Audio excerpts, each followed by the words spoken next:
Today I have finals of the first Pokemon Scarlet and Violet tournament that I entered. My team and I happened to make finals, and it's pretty cool that we're here. My team's currently up 1-0 going to this game. If I win, then we're 2-0, and then we're one game away from winning the entire tournament. Now, these would normally be live recorded, but I'll show you why they're not live recorded. Yo. All right, let me actually... Basically, I'm the ghosted slot, so I'm allowed to get in call with my teammates to play the games, and my boy Stormzone got in call. As you can see the feedback from his mic, so I wasn't going to record it and have you guys hear that the entire time. So here we are with the post commentary of my game. My team is really cool. It actually is Dragmag with a Tinkaton, and it's physically defensive Tinkaton, which I think is really underrated in Pokemon Scarlet and Violet, as it's probably one of the best chien-pao answers there is. Takes absolutely nothing from every single attack. Can knock one out with an uninvested Gigaton Hammer, obviously 160 base power, can get up Stealth Rock, can knock off, even checks like fairy types like Iron Valiant, and can also check Roaring Moon to an extent.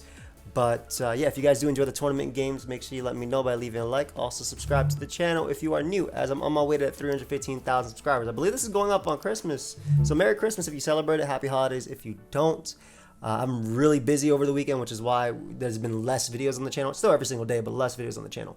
But looking at the team matchup, they have a lot of threats. They have Tinglu. I mean, defensively, they have Tinglu, Garganachi, or Garganical, and Skeledirge, as well as Corviknight. Then they have some great offense in Iron Valiant, as well as Roaring Moon.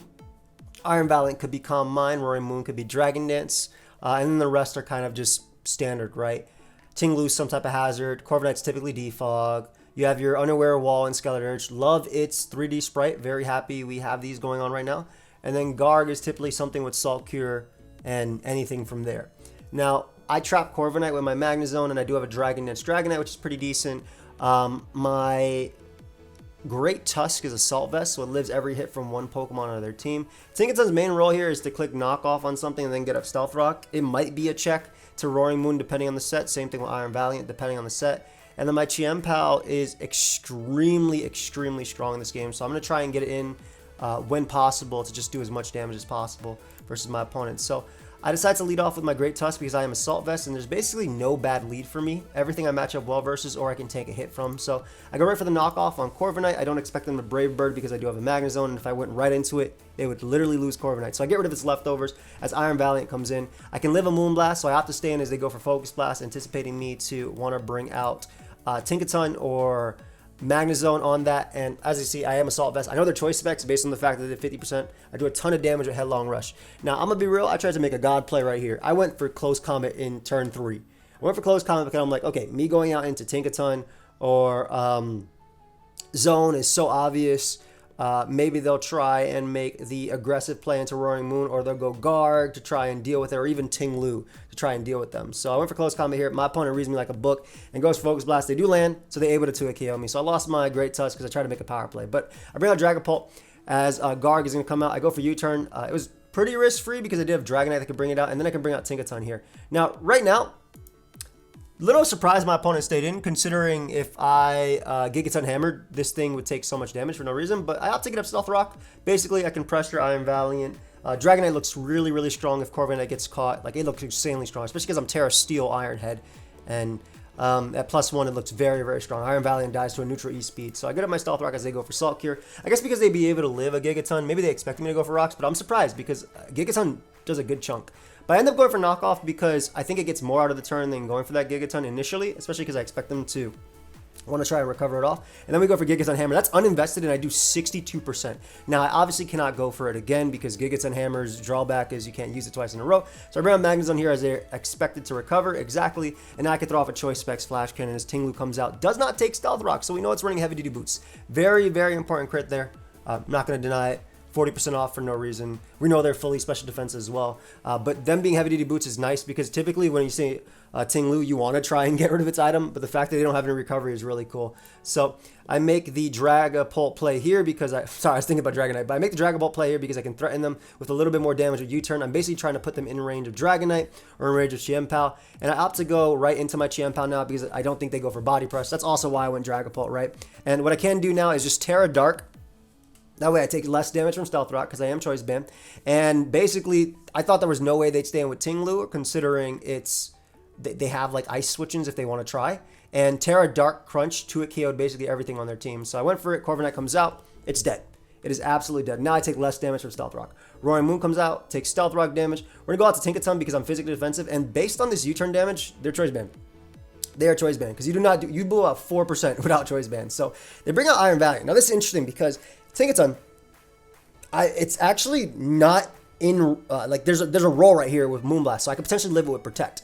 They get the roll though. They end up knocking me out. I know their specs, but they get the roll. They end up knocking me out. I bring out Dragonite now because I can threaten them with the E-Speed. Expecting them to want to go out into Skeledirge, I end up going for the Iron Head. And here's where I'm in call with my friends. I'm like, dude, they're going to Terra Fairy. They're going to Terra Fairy so badly, and they're going to go for Will-O-Wisp. I don't want chien-pao coming in on a Will-O-Wisp. I'd rather go for Iron Head. I have a chance of flinching them.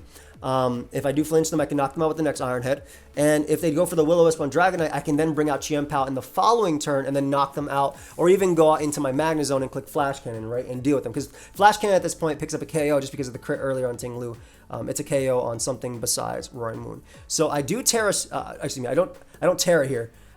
Because I can't. I Terra'd my chien-pao. But I do go for Iron Head, predicting them to want to go out to Terra Fairy. That way they don't take enough from Earthquake. And I'm rewarded with a flinch. Very lucky on my part, but I did make the crazy call. And I go for another Iron Head. So I basically got rid of their Terra. I still have my multi-scale. I can threaten Iron Valiant with E-Speed. And I can still live a hit from Roaring Moon as well. So they end up bringing out Guard. What I decide to do here is go Magnezone because there's no way they body press. At worst, they Salt Cure. And now I get to click the Flash Cannon on something coming in. It ends up being Ting-Lu. I end up going for that Flash Cannon, and I'm taking a lot of damage from this, so I decided to switch out because I don't want them to randomly have Protect, even if they do have the Heavy Duty Boots variant. And I also want to keep this guy healthy because when it comes in on guard, because they can't Terra, it gets a kill. So I go out into Dragonite, they make a very good play going for Ruination. Had they Earthquake that turn, I would have kept my multi-scale. But then I can just follow it up with an Earthquake and pick up the KO there. They're forced to go out to Roaring Moon. This is cool because what I can do is actually E-Speed it, and E-Speed puts it in 100% range of U-turn from Dragapult. So I'm able to go Dragapult now. Obviously, had I burnt them, I would not have put in 100% range, and I might have had to Draco here or U-turn predicting the switch. I think I could have still won with chien-pao because chien-pao kills everything at that point. But I go for U-turn here. As I bring out Iron Valiant, my chien-pao is faster, so I can pick up the KO now with the Ice Spinner on them. Easy KO right there. Probably could have crunched, to be honest, just because Roaring Moon is banded and also would have hit guard. But they bring out their Roaring Moon. They go for the Choice Band Iron Head. They're able to actually flinch me. But at this point, it doesn't matter because all I got to do is go Dragapult. I live 2 Stealth Rock switch-ins anyway, so all I got to do is go for U-turn. Even if they switch out to Garg, I bring out Magnezone. I knock out Garg, and then I'd be able to Flash Cannon spam versus the banded Roaring Moon. They're forced to KO me, and then I'd be able to knock it out with a U-turn from Dragapult, so it would have been GG from there. So I win my finals game in the tournament. I obviously got lucky. The crit on Ting-Lu definitely mattered, like the damage definitely mattered, but the bigger one was the Iron Head flinch on Skeledirge.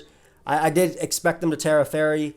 Obviously, you know, they could have Terra'd anything, but I still got rewarded for my play. Iron Head was going to be my play regardless on that thing, just because if they wanted to slack off there, I just want the free switch in the zone to get a Flash Cannon off. Like, it's a lot harder for my opponent to go for Torch Song when they're like at 30%, which they would have been, you know, they would have been at, excuse me, 18%. Let me see if I can find it. Let me get the turn real quick. Yeah, they would have been at 21% from there. So it's a lot harder for them to go for Torch Song when technically I can just go for an Iron Head again and an Iron Head again. Though 231%, so it would have been a 51% chance to flinch in 2 turns. But either way, so I end up winning. Now my team is up 2-0, and it's up to my buddies Storm Zone or Pogis or even 3D to win the tournament. But that's my final game. I ended up going undefeated in this. I think my entire team's undefeated so far. Right? We haven't dropped a game in this tournament series, so if we win the next game, then we win the entire thing. So good game to Danny.